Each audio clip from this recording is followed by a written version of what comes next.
Et salut la bande et bienvenue! Mais qu'est-ce que tu fais, King Taz, là? On avait dit que c'était moi qui commençais. Oh là là, pardon, c'est bon, vas-y.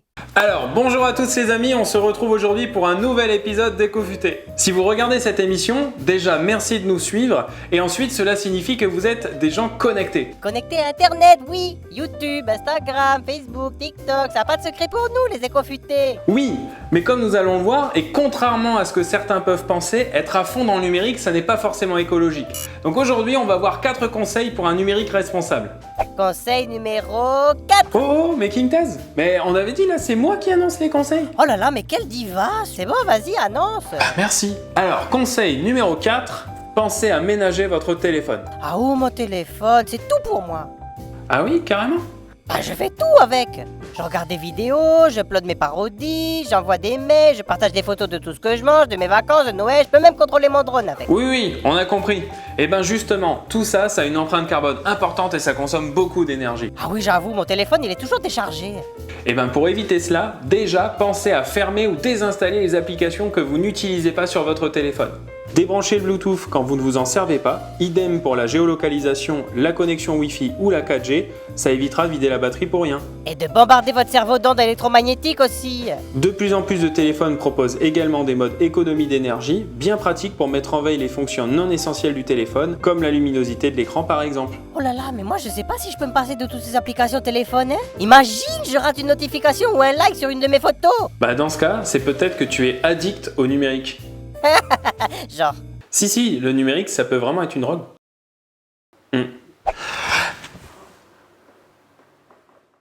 Bah quoi, t'annonces rien? Et bah tu me coupes plus? Ah bah non, t'as dit c'était toi le patron, du coup c'est toi le patron, hein. Moi je suis respect total. Et bah c'est très bien, ça me fait plaisir et c'est très mature de ta part, King Taz. Merci. Allez, on recommence. Numéro 3. Ah ouais. Conseil numéro 3, télécharger c'est mieux. Ah bon? Oui, enfin, quand c'est légal, bien sûr. Parce qu'en effet, regarder une vidéo en ligne en haute définition, cela équivaut à utiliser un four électrique de 2000 watts à pleine puissance pendant 5 minutes. Ah ouais, ça veut dire qu'avec toutes mes vidéos sur le web, moi je suis une usine à moi tout seul quoi. Peut-être pas non plus, mais quand même, le visionnage de vidéos en ligne représente 60% du trafic internet. Alors plutôt que d'écouter 10 000 fois la même musique sur YouTube, achetez-la légalement, stockez-la, c'est mieux. Conseil numéro 2, nettoyez votre boîte mail. Comme le frigo ou le four? Alors oui, en quelque sorte, parce que plus il y a de messages dans votre boîte mail et plus il y a d'espace de stockage utilisé. Et un data center, vous savez, la machine qui stocke les mails, elle fonctionne à l'électricité, donc elle consomme et elle pollue. Et je te raconte même parce que ça consomme en clim ces machins-là pour se refroidir. Alors si vous pouviez éviter de vous abonner à des newsletters ou des pubs que vous lisez pas, ce serait sympa. Et envoyer un mail a un impact encore plus important que son simple stockage. Donc un mail, ça a une empreinte écologique, alors prenez l'habitude de n'envoyer des mails que lorsque c'est nécessaire et surtout, évitez les pièces jointes lorsqu'elles sont trop lourdes.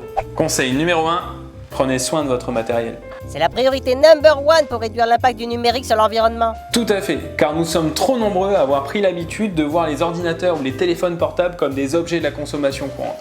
Et ça, c'est une grave erreur.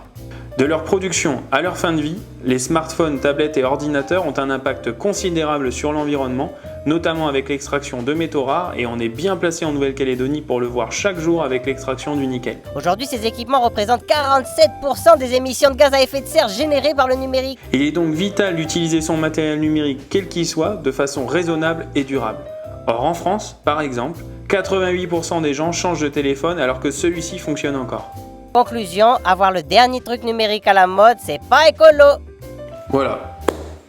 Alors évidemment, le numérique permet de nombreuses applications intéressantes pour économiser l'énergie, comme par exemple le télétravail qui peut réduire nos déplacements. Mais pour autant, la multiplication de nos ordinateurs, écrans et téléphones a un impact de plus en plus important sur la consommation d'énergie. Il faut donc apprendre à les utiliser raisonnablement. Exactement. À bientôt pour de nouveaux épisodes, et d'ici là, restez connectés, enfin pas trop quand même. On se dit à la prochaine.